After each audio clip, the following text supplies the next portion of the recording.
The Ten Commandments, Law, Sin, and Moral Legacy. The words are simple, just 10 sentences carved into stone. Yet, for millennia, the Ten Commandments have shaped laws, governed nations, inspired revolutions, and provoked debates. From the heights of Mount Sinai to the halls of modern jurisprudence, the Ten Commandments stand as one of the most enduring moral codes in human history. But where did they come from? What was their purpose? And what do they have to do with sin? In this episode, we uncover the origins of the Ten Commandments, examine their connection to sin and human nature, and compare them to another set of moral guidelines that emerged centuries later, the 7 deadly sins. Together, these frameworks expose the human condition and offer two distinct yet related maps of moral failure and aspiration. The historical and biblical origin of the Ten Commandments. The Ten Commandments, also known as the Decalogue, are first introduced in the book of Exodus, chapter 20. They are later reaffirmed in Deuteronomy 5, according to the biblical narrative. They were given by God to Moses on Mount Sinai, engraved by the finger of God on 2 tablets of stone. This moment is not just a central event in the Hebrew Bible, it's a foundational turning point in the spiritual identity of the Israelites. After their dramatic escape from Egypt, the Israelites found themselves in the wilderness, in need of both direction and identity. The giving of the Ten Commandments was more than law-giving. It was covenant-making, a declaration that Israel was to be a people set apart. Unlike other ancient law codes, such as the Code of Hammurabi, which focused on civic penalties and social structure, the Ten Commandments begin not with law, but with relationship. I am the Lord your God, who brought you out of Egypt, out of the land of slavery. They were not merely rules, they were responses to divine rescue. The law followed grace, breaking down the Ten Commandments. The Ten Commandments can be divided into 2 sections. The first 4 deal with humanity's relationship with God, and the last 6 with our relationships with one another. 1. Thou shalt have no other gods before me. 2. Thou shalt not make unto thee any graven image. 3. Thou shalt not take the name of the Lord thy God in vain. 4. Remember the Sabbath day, to keep it holy. These first 4 commandments emphasize exclusive devotion, reverence, and the rhythm of rest. They establish God as supreme and call for worship grounded in integrity, not idolatry. The next 6 concern human conduct. 5. Honor thy father and thy mother. 6. Thou shalt not kill. 7. Thou shalt not commit adultery. 8. Thou shalt not steal. 9. Thou shalt not bear false witness against thy neighbor. 10. Thou shalt not covet thy neighbor's wife. These laws speak to life, fidelity, honesty, and contentment. They touch not only outward actions, but inward desires. Particularly in the final commandment, thou shalt not covet. We see a shift from deed to thought, from the external to the internal. In this way, the Ten Commandments are not just rules for behavior, but revelations of the human heart. The Ten Commandments and the concept of sin. In both Jewish and Christian theology, sin is not merely doing wrong, it is falling short of God's standard.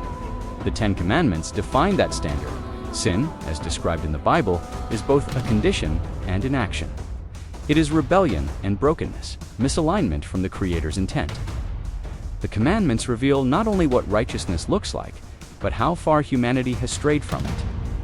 In the New Testament, the Apostle Paul describes the law as a mirror. In Romans 7, he writes, I would not have known what sin was, except through the law. The commandments expose sin. They define it, but they also stir it. The human heart, when confronted with law, resists. The law cannot save, it can only reveal. And in this revelation, we find our need for grace. Moral codes beyond the Bible, the 7 deadly sins. Centuries after the biblical commandments were codified, early Christian thinkers developed another moral framework, the 7 deadly sins. Unlike the Decalogue, these are not commandments from God, but rather observations about the roots of sinful behavior. The list, finalized by Pope Gregory I in the 6th century and later expanded by theologians like Thomas Aquinas, includes 1. Pride, 2. Greed, 3. Lust, 4. Envy, 5. Gluttony, 6. Wrath, 7. Sloth. These are not sins in the same legal sense as breaking a commandment, but they are seen as dispositions or vices that lead to sin. They are considered deadly because they give birth to a multitude of destructive behaviors. Where the Ten Commandments are prohibitions rooted in divine authority, the seven deadly sins are diagnostic tools, an attempt to understand sin psychologically, emotionally, and socially. Comparing the two frameworks, so how do the Ten Commandments and the seven deadly sins compare? At first glance, they appear to address different categories. The commandments prohibit specific actions: murder, adultery, stealing, while the deadly sins identify corrupt attitudes: pride, greed, envy. Yet they intersect. Thou shalt not covet parallels envy and greed. Thou shalt not commit adultery echoes lust. Thou shalt not murder may arise from wrath. Sloth undermines reverence, discipline, and the keeping of the Sabbath. The deadly sins explore the motivations behind sin. The Ten Commandments show the boundaries of moral behavior. Together, they portray a fuller picture of the human condition, what we do and why we do it. The purpose of the commandments today. In a world increasingly skeptical of moral absolutes, the Ten Commandments remain a point of cultural and legal reference.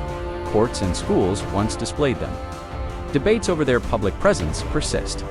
Yet beyond politics, their spiritual and ethical weight endures. They remind us that freedom requires boundaries, that community requires justice, and that true morality must address both action and intention. The Ten Commandments are not relics, they are revelations. They speak to conscience, order, and holiness. They confront, convict, and ultimately point beyond themselves to the need for transformation. The enduring legacy, whether one believes in divine authorship or sees them as ancient moral wisdom, the Ten Commandments continue to resonate because they strike at the core of human life. They address worship and rest, life and death, truth and desire.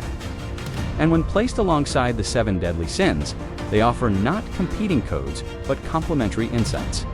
One speaks with divine authority, the other with reflective insight. One sets the boundaries, the other reveals the internal battles. In both, we find a portrait of humanity capable of great good, yet prone to deep failure. The Ten Commandments do not only show us how to live, they remind us why we fall short and why grace, repentance, and moral reflection remain as vital today as ever before. The Ten Commandments are more than just an ancient set of laws. They are windows into the heart of a covenant, a society, and a people. They remain a mirror to our soul and a map to our moral longings. In a world of shifting values, the Decalogue continues to ask the timeless questions: who is your God? How do you treat your neighbor? What do you desire? And perhaps most importantly, are you willing to look at your life in their light?